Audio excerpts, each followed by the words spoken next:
कि इस द्रौपदी को नंगा करो और मेरे जांग पर बिठा दे नंगी करके। बता, सरेआम सभा में ये पंचायत थी। इस महाभारत इस ग्रंथ नाम पढ़ पढ़ कर हमने आंखें फुड़वा ली। इसमें क्या विचार था? अब वहाँ सारी सभा बैठी, भीष्म पितामह, द्रोणाचार्य और कर्ण जैसे योद्धा, और भीष्म पितामह तो उनका दादा था, और द्रोणाचार्य गुरु, और कर्ण एक बहुत बड़ा योद्धा थे, और तीनों के तीनों ये वैसे भी सूरवीर थे। तो वहाँ किसी ने भी ये नहीं कहा दुर्योधन तो के जुल्म कर रहा है, अरे बेवकूफ ये क्या करने जा रहा है तू। देखो, सभा पंचायत के अंदर एक नियम होता है, जो नेक व्यक्ति हो जायज बात कहे, और कोई ना मानने तो उठ कर चला जा, सभा त्याग देनी चाहिए, वहाँ रहना भी दोष लगे। तो जब उन्होंने ये कर्म शुरू किया, उसी समय विदुर खड़ा हुआ। विदुर ने कहा कि रे नालायक को, क्या कर रहे हो तुम? अपनी बहू को और बेइज्जत कर रहे हो। कौरव और पांडव चाचा ताऊ के हो तुम, तुम्हारी और इसकी इज्जत में कौन सा फर्क है? बाहर के लोग ने कहेंगे अपनी इज्जत आप पर तार दी ने। कहते हैं विदुर कहे ये बंधु थारा, एक के कुल एक के पर वो परिवार। विदुर के मुख पर लगा थपेड़ा, तू तो है पांडवों का चेहरा। अब दुशासन ने अपने चाचा विदुर का थप्पड़ मारा कि तू तो इनका चमचा है, पांडवों की ओर बोलता हमेशा। और वो कह था न्याय की बात कि भाई इसे तो पांडवों की बहू, ऐसी कौरवों की। बता, इसमें किसकी इज्जत खराब? अपनी इज्जत आप ही खराब कर रहे हो। तुम कहते हैं विदुर कहे ये बंधु थारा, ये थारा भाई हैं, तुम्हारे भाई हैं, और एक का कुल एक परिवार है। विदुर के मुख पर लगा थपेड़ा, तू तो है पांडवों का चेहरा, तू तो है बांदी का जाया। दुशासन ने कहा कि तू तो बांदी से पैदा हुआ है, तेरी मनोवर्ती गुलाम वाली ही है, तू हमेशा ऐसी घटिया बात करता है। तू तो है बांदी का जाया। और भीष्म, कर्ण और द्रोण मुस्काया। जब दुशासन ने अपने चाचा का थप्पड़ मारा और उसको यूँ कहा कि तू तो है बांदी का जन्मा हुआ गुलाम, तो उस बात पर वह तीनों, भीष्म पितामह दादा और द्रोणाचार्य गुरु और कर्ण व सूरवीर, तीनों ने हंसन लगे, मुस्कराए। एक बहुत अच्छी बात कही। अरे बेशर्मो, खड़ा होकर ये कहना चाहिए था, अरे बेवकूफ तूने कैसे अपने चाचा बात उठा दिया, नकमी आत्माओं। अगर उन तीनों में से एक भी खड़ा होकर ये कह देता खबरदार से लड़की का हाथ लगाया, कौरवों की हिम्मत नहीं थी। लेकिन वो बुद्धि भ्रष्ट थे। जब लड़की को नंगा किया जा रहा सरेआम, और वहाँ बैठे किस लिए? फिर वो, उनमें कितनी गंदी सोच होगी ये सहज हिसाब लगाया जा सकता है। तो यहाँ परमात्मा ने सूक्ष्म वेद के अंदर इन पुराने ग्रंथों का भी जूस निकाला है, निष्कर्ष निकाल कर आपको दिया जा रहा है कि जिन ग्रंथों को तुम पढ़ा करते, क्या खाक थे वह? एक जमीन के ऊपर राजपाट पर लड़का मर गए, क्या शिक्षा है इससे? पता, वो जमीन यहीं रहेगी, यू लाल किला यहीं पड़ा है, और वह किधर धक्के खान जाओगे नरक में। तो क्या चीज़ है ये? तो ज्ञान के अभाव से, सतगुरु के अभाव से हम ऐसे ही बिना सिर पैर के ग्रंथों को पढ़ के अपना कल्याण मानते थे। अब क्या होता है कि द्रौपदी ने पहले तो देखा था कि सभा के अंदर मेरे पांचों पांडव बैठे, पति और सूरवीर, वो मुझे नंगा होते कैसे देख सकेंगे? लेकिन वो हार चुके थे जुए में, वो बंध गए थे जुबान में, उन्होंने नीची गर्दन कर ली। फिर भीष्म पिता द्रोणाचार्य और कर्ण की तरफ देखा कि ये कैसे सहन कर लेंगे मुझे यहाँ नंगा करते हुओं को, लेकिन वो हंस रहे हैं। जब विदुर को थप्पड़ मारा, ऐसे वचन कहे, तब वो समझ गई कि ये सभा ठीक नहीं है। और पुण्यात्माओं, जब तक हम संसार से कुछ आशा रखते हैं कि ये मुझे ये लाभ दे देगा, वो मुझे ये सुख देगा, तब तक परमात्मा साथ नहीं देगा। आप तो सीधम सीधा भगवान से जुड़ोगे, चाहे आपका उंगली का चोट लग जा। नो यही अर्थ है भगवान आप पे करोगे, भले ही तो मीडिया उसका दवाई बने डॉक्टर बने, लेकिन करेगा भगवान। आपने ऐसा भी देखा होगा, डॉक्टर खूब इंटेलिजेंट है और खूब प्रसिद्ध है, और एक व्यक्ति जाता है उसके इंजेक्शन लगाता है, वो रिएक्शन कर जाता है और डॉक्टर के हाथों में मर जाता है। तो ये दवाई और डॉक्टर नहीं करते, यहाँ संस्कार काम करते। परमात्मा साथ होगा। जैसे आप देखते हैं कई भक्त, मेरे तो लाखों से ऐसे पाला पड़ा है, कहते हैं जी मैं सब दवाइयाँ खा ली कोई नहीं लगती, खाते हैं तो रिएक्शन करते हैं, खुजली हो जाती है, नाम शुरू करते हैं, आशीर्वाद प्राप्त करते हैं, वही गोलियाँ फिर काम करना शुरू कर जाती हैं। तो संस्कार से सब कुछ होता है। तो तब हम परमात्मा हमें पल पल में साथ देगा। छोटे से छोटा भी दुख और सुख आपको अनुभव करा देगा कि मेरे कारण दुख टला तेरा, जब रोज दिखेगा आपने। तो ऐसे जब द्रौपदी ने देखा कि ये कोई साथ दे नहीं रहे, तब भगवान याद आया। और हम भी ऐसा ही करते हैं, जब हमारे यहाँ के सब रास्ते बंद हो जाते ना, औषधि भी काम नहीं करती, जब हम भगवान याद करें अपने आत्माओं। अब परमात्मा को याद तो सभी करते हैं आपत्ति में, लेकिन किसको राहत मिलती है? या तो उसके पिछले जन्म के पुण्य हो, उनसे भी लाभ दे देता है परमात्मा। और जब पुण्य ही खत्म हो जाएंगे तो बेसिक अर्जी लाए जाइए और बेसिक प्रार्थना करते रहना, कति सुनाई नहीं होगी। अब जैसे द्रौपदी ने वो एक पुण्य किया था और एक महापुरुष का वचन था, वो महापुरुष भी स्वयं परमात्मा ही थे। कहते हैं सोचल छिद्र मैं करूँ अपने जन के काज। तो द्रौपदी कभी किसी जन्म में भगवान की शरण में रही हुई है वो आत्मा, और उनके पीछे परमात्मा कहते हैं जो बच्चा गौ की नज़र में न्यो साईं को संत, और भक्तों के पीछे फिरे वो भगत वत्सल भगवंत। अब द्रौपदी ने जब याद किया, हे भगवान आज इज्जत इस दासी की आपके हाथ में है। आत्मा का साथी है भगवान कबीर साहब, और मन का साथी है काल। जब हम मन से कुछ पुकार करते हैं तब तक सुनाई नहीं होती, जब इसकी आत्मा रोती है वो भगवान का अंश है। अब यहाँ से जब द्रौपदी ने पुकार की तो धर्मराज के दरबार में, जो यहाँ का न्यायाधीश अकाउंट रखता है, उसके दरबार में इसकी चीख गई, वहाँ गूंजी बुरी तरह। और धर्मदास ने तुरंत उस नंबर की वह फाइल खोली जिसमें उस आत्मा के कुछ पुण्य और पाप डिपॉजिट थे। देखना चाहा कि इस आत्मा का कोई ऐसा कर्म है जिससे मैं मदद करवा सकता हूँ। उसने देखा कि एक संत महात्मा का आशीर्वाद से इसने एक छोटा सा 9 इंच का कपड़ा दान किया हुआ है, और उसके आशीर्वाद से तो मैं खूब दे सकता हूँ इसको। तो उसी समय वहाँ से रिफ्लेक्शन किया, और श्री कृष्ण जी को वो गुरु रूप में पूजा करती थी, मानती थी। और श्री कृष्ण खेला अपनी पत्नी रुक्मणी के साथ शतरंज घर में महल में बैठा। तो वहाँ से रिफ्लेक्ट होकर धर्मराज के दरबार से वो पुण्य श्री कृष्ण के अंदर वो शक्ति वो आया। जब वो पास से डाल रहा था श्री कृष्ण, जैसे खेलते हैं ना शतरंज, ऐसे डालते हैं 11 कच्चे 12 पक्के 12 ऐसे, तो उसने 5 सेट डाले थे और एकदम हाथ ऐसे अकड़ गया श्री कृष्ण का, और नो करने लगा अनंत अनंत अनंत। कृष्ण में भूत सा बढ़ गया। अब रुक्मणी कहने लगी हाथ पकड़ के कि बोल ढंग से बोल, अनंत अनंत क्या कर रहा है, बोल 12 हैं कच्चे 18 हैं क्या है, और ये अनंत क्यों कहा तो मुझे बता। तब परमात्मा ने उसकी दिव्य दृष्टि खोल दी।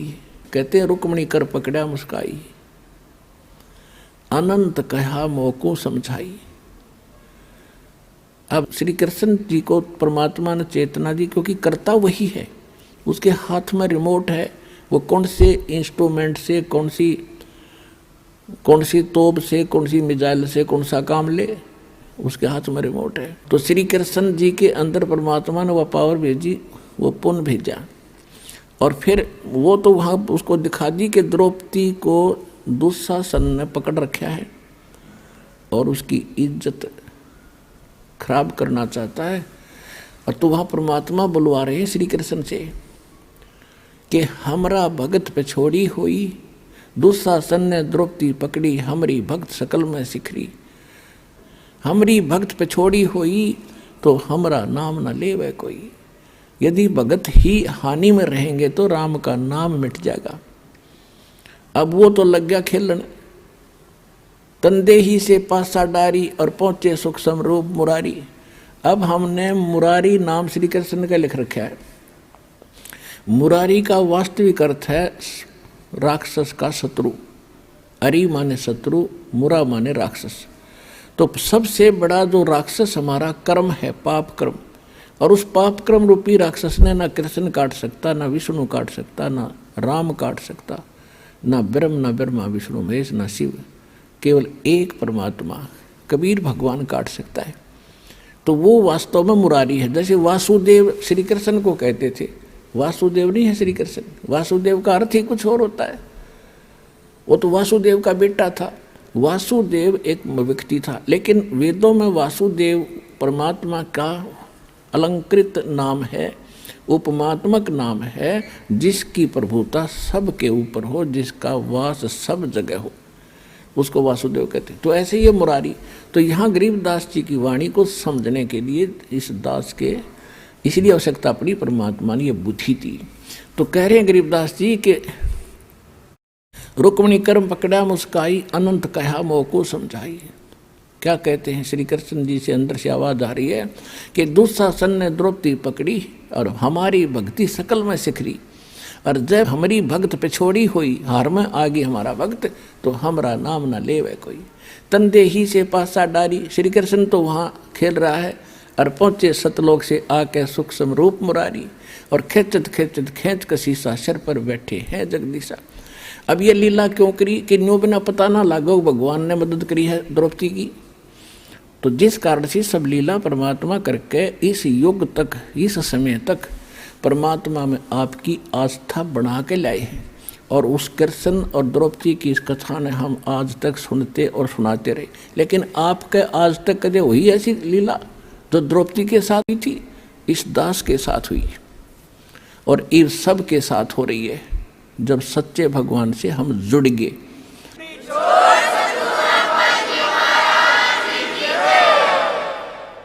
अब इसी प्रसंग को पूरा करते हैं। कहते खेचत खेचत खेच कसीसा और सिर पर बैठे हैं जगदीशा। द्रौपद सुता को दिन ने लीर जाके अंत बढ़ाए चीर। द्रौपद सुता के चीर बढ़ाए, शंख शंखों पार ढी पाए। अब उसने खूब खींच खींच कर छक लिया। दुशासन इतना तगड़ा आदमी था, कहते 1000 हाथियों जितनी ताकत थी उसमें। जैसे आजकल तो मशीन ये मोटर होती है, उनको हॉर्स पावर से उनको मापते हैं, उनकी ताकत को आंकते हैं। उस समय एलिफेंट पावर से तोला जाता था। 1000 एलिफेंट पावर जितनी ताकत पावर थी उसमें दुशासन में। और द्रौपदी कहते कोमल अबला, और जो भगवान के आश्रय हो गए, कहते न्यू रखूँगा अपने भक्तों को। अब कहते हैं एक कम एक का होण देर विष्णु दे कैलाश, मेरे आश्रय न्यू रहेंगे मेरे दास। अब दुशासन के सामने द्रौपदी की औकात थी। एक झटके पता नहीं कहाँ पड़े जाके, और उसका पसीने आगे थक गया वो हार के, उसका चीर खत्म नहीं हुआ। अपने आत्माओं वो बात समाप्त हुई। कुछ दिनों के बाद श्री कृष्ण जब वहाँ आए पांडवों के पास, द्रौपदी ने पूछा कि हे परमात्मा, हे गुरुदेव, मुझ दासी पर आपने कौन से पुण्य की या कृपा करी जो मेरा चीर बढ़ा दिया। अब श्री कृष्ण जी को दिव्य दृष्टि दी भगवान ने। उसने देखा कि द्रौपदी, एक समय तू स्नान करने गई थी जब तू अपनी माँ के घर थी, विवाह से पहले कुंवारी थी। उस समय तूने एक अंधे महात्मा को एक साड़ी का टुकड़ा पाड़ कर दिया था, एक बिलांत का, और जिसके कारण परमात्मा ने तेरा यो चीर बढ़ाया बहन। अब द्रौपदी का फिर वो रिमाइंड हुआ पिछली बात को, अच्छा हे भगवान, अब थोड़ी थोड़ी याद आती है मुझे कि सचमुच।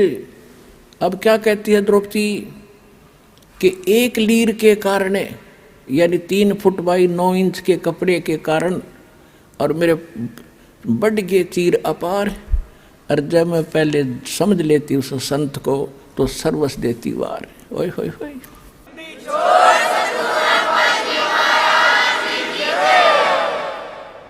जैसे गीता जी में कहा है कि कुपात्र को दिया दान कभी सफल नहीं होता और सुपात्र को दिया हुआ दान असंख्य गुना होकर मिलता है। गुरु बिन माला फेरते, गुरु बिन देते दान, गुरु बिन दोनों निष्फल हैं, चाहे पूछो वेद पुराण। अपने आत्मा ये अध्यात्म मार्ग है, अध्यात्म ज्ञान है। आप यहाँ विचलित हो जाते हो कि एक तरफ तो द्रौपदी ने कोई गुरु नहीं बना रखा था, उसने दान भी कर दिया, और यहाँ गुरु जी कह रहे हैं कि गुरु बिन माला फेरते, गुरु बिन देते दान, दोनों व्यर्थ हैं। अब देखो, ये भी कहा जाता है कि जैसे कर्म करेगा वैसा फल अवश्य मिलेगा। अब द्रौपदी ने दान किया, एक जरूरतमंद व्यक्ति को यानी सुपात्र को दान दिया, तो वो फल उसको मिला, लेकिन वो फल मिलकर भी निष्फल रहा, क्योंकि मोक्ष ज्यों का त्यों रह गया। और यदि वो गुरु पूर्ण बना करके फिर ये ऐसे दान भी करती तो मोक्ष भी होता और ऐसी आपदा भी टलती। तो इस प्रकार द्रौपदी ने फिर कहा, हे गुरुदेव, वो ऐसे महापुरुष थे, यदि मेरे एक लीर के कारण और ये बढ़ गए चीरों पार और इज्जत रही हुआ न्यारी, और जब मैं पहले जान लेती कि ऐसे महापुरुष हैं तो सर्वस देती वार, पता नहीं कितना दान कर देती, कितनी सेवा करती। तो भगवान आकर चले गए 120 वर्ष तक। जब हम इतने जानन जोगे होते तो चरणाम पड़ जाता पूरा विश्व, जिसमें परमात्मा दुल्हा रूप में यहाँ प्रगट थे। तो इस ज्ञान कराने के लिए ही सतगुरु की आवश्यकता पड़ती है कि वो जौहरी बता सकता है कि ये है लाल, इसको परख कर देख रखा मैंने। तो ये दास वो सतगुरु रूपी जौहरी बना और कूड़े की टोकरी में पड़े इस लाल कबीर को परखा, और आज आपने बरत के देख लिया 100 का 100 खरा। तो कहते समझा है तो सिर दर पाँव भौर नहीं रे ऐसा दो। तो कहते दान इतना अनिवार्य है भक्ति में। जैसे मंत्र आपको दे दिया, ये तो बीज बो दिया, और बीज बोने के बाद खेत में जब सिंचाई नहीं करी, खाद नहीं डाला, तो किसान के खट्टेगा नहीं। इस प्रकार नाम लेकर के आप दान की हिम्मत करके देखो, क्योंकि यहाँ तो खुली किताब है, पर आप दोगे भगवान के नाम, और भगवान फिर अपने बच्चों के लिए कहीं खर्च करे उसको, तो फिर उसका कई गुना फल मिलता है। और ये दान आपको इतना लाभ देगा आप सोच भी नहीं सकते। पहले आप दान करते थे, पता नहीं कहीं दान भी कर देते थे, वो आपको मिलता अवश्य, मनमाने कुत्ता बन जाते। अच्छा दान किया हुआ व्यक्ति जो गुरु नहीं पूरा मिला, और कुत्ता बन कर वो एक सेठ के यहाँ होता है, गाड़ी में चलता है और अलग से कमरे में रहता है, एसी लगा हुआ है उसके लिए, और खाने के लिए समय पर, और जांच होती है डॉक्टरों से, वेटरनरी सर्जन से। उसका ड्राइवर आदमी होता है और कुत्ता मालिक की सीट पर बैठकर चल रहा होता है। तो उस पुण्यकर्मी प्राणी ने किसी जन्म जन्मांतर में खूब दान किए, भंडारे दिए, कंबल बांटे, सारा कुछ किया, लेकिन गुरु ना मिला पूरा। गुरु ना मिलने से उसको किया हुआ तो मिला, लेकिन कुत्ते की जोनी में मिला।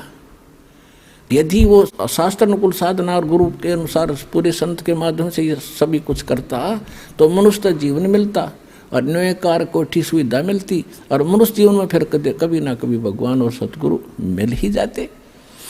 अब कुत्ते की योनि में उसने सारी सुविधा ले ली, फिर बन गया सुअर या गधा, बताओ उसने फिर क्या सुविधा मिलेगी। तो इसलिए बताया है कि गुरु बिन माला फेरते, गुरु बिन देते दान, गुरु बिन दोनों निष्फल हैं, ये पूछो वेद पुराण। फिर ये भी सत्य कर दिया कि जो किया हुआ ऐसा तो मिलेगा ही मिलेगा, लेकिन उस मिलने का कोई औचित्य नहीं। वो मिलो चाहे ना मिलो, जब तक मोक्ष नहीं हुआ और आपका यहाँ से पीछा नहीं छूटा तो वो दान भी व्यर्थ है। तो आज आपको वो सतगुरु और वो स्थान मिल गया। अब कहते समझा है तो सिर दर पाओ, मोहर नहीं रे ऐसा था। ये संसार समझदा ना ही कहंदा श्याम दोपहरे नू, गरीबदास ये वक्त जाते रोगे इस पैरे नू। जो यहाँ नहीं आएगा सतलोक आसन बरवाला जिला हिसार से उपदेश नहीं लेगा दास से, तो ऐसे पछताएंगे बाद में जैसे कुत्ता, वो प्राणी मनुष्य जीवन को छोड़कर कुत्ते की योनि में जाकर रात ने ऊपर ने मुँह कर कर रोया करे, एक आधी बज उसका याद आया करे वो बातें, वो एक बहुत बुरी बड़ी बाई। तो उस समय कुछ नहीं बनेगा, अब समय पर संभालो। परमात्मा समझाया करते थे, काशी करवत लेत हैं ये आण कटावे शीशे, बन बन भटका खात हैं यों मिले नहीं जगदीश। यानी जो साधनाएं आप कर रहे हो और सेक्रीफाइस भी कर रहे हो, हमारे धर्म गुरुओं ने ज्ञान था नहीं, रोजी रोटी के लिए ये संस्कृत पढ़ा करते, अच्छा धन कमाने के लिए शिक्षा ग्रहण करते थे ब्राह्मणों के लड़के, और ये पता लग जाता ये काशी विद्यापीठ से पढ़ कर आ रहा है तो उस आसपास की जनता उससे के पीछे हो जाया करती थी, और उनका उद्देश्य केवल मनी मेक था। तो पहले काशी के अंदर विशेषकर जो ज़्यादा पैसे वाले व्यक्ति धार्मिक हिंदू होते थे, ये ब्राह्मण लोग उन्हीं को ज़्यादा कैच कराया करते। तो उनमें क्या था कि उन्होंने एक रूमर फैला दी कि भाई जो काशी में मरेगा वो तो जाएगा स्वर्ग में। और फिर एक उन्होंने बताया कि जो मगहर एक स्थान है उत्तर प्रदेश गोरखपुर के पास, उत्तर प्रदेश में गोरखपुर शहर के पास, अब उसका संत कबीर, जिला संत कबीर नाम रख दिया उस क्षेत्र का। तो वो मगहर एक स्थान है, आज भी है। वहाँ का राजा था बिजली खां पठान। वो परमात्मा का शेष हुआ था। कैसे हुआ था कि वहाँ अकाल गिर गया था मगहर क्षेत्र में, उसकी राज्य में, और सारे जंतर मंतर करवा लिए थे, हाहाकार मच गई थी। तब किसी ने बताया था कि कबीर नाम के एक महापुरुष काशी में रहते हैं। काशी का राजा वीरदेव सिंह बघेल भी परमात्मा का शेष था। उस मगहर के जो राजा थे बिजली खां पठान, वो बिजली खां पठान ने पता लगने के बाद परमात्मा को प्रार्थना करके अपने घर लाए थे मगहर में। तो परमात्मा के आशीर्वाद मात्र से वहाँ इतनी गजब की वर्षा हो गई थी, सारा पानी पानी भर दिया था। लंबी कथा पहले फिर कभी सुनाएंगे। अब ये सिर्फ एक जो आज विशेष सत्संग का कुछ अन्य है, जिससे प्रभावित होकर के वो मगहर के सभी हिंदू, और उसमें 50-50 हिंदू और मुसलमान है मगहर नगर में। एक कस्बा सा है मगहर, जैसे बरवाड़े से भी छोटा, तो उसमें और छोटा गांव सा था। तो उसमें 50-50 हिंदू और मुसलमान हैं, सारे के सारे परमात्मा के शेष हो गए, क्योंकि सारे मरे थे, तड़फे थे, कति एक एक दिन गणे थे, घास फूस खाकर जीवन व्यतीत कर रहे थे। तो सब ने परमात्मा की दीक्षा ली। बिजली खां पठान ने भी मस्तक टेक दिया। और वहाँ कहते हैं मुसलमान, एक मुसलमान था, उसके संतान नहीं थी, 60 से ऊपर उम्र होगी थी दोनों की। तब परमात्मा से अर्ज करी थी, परमात्मा ने आशीर्वाद दे दिया था, बेटा यह भी समस्या तेरी हल हो जाएगी। 10वें महीने लड़का हो गया। उसका आज पूरा मोहल्ला बना हुआ है, पूरा सैकड़ों घर, उसका नाम रखा हुआ मगहर में मोहल्ला कबीर करम। मोहल्ला कबीर करम, यानी करम माने कृपा, रहम।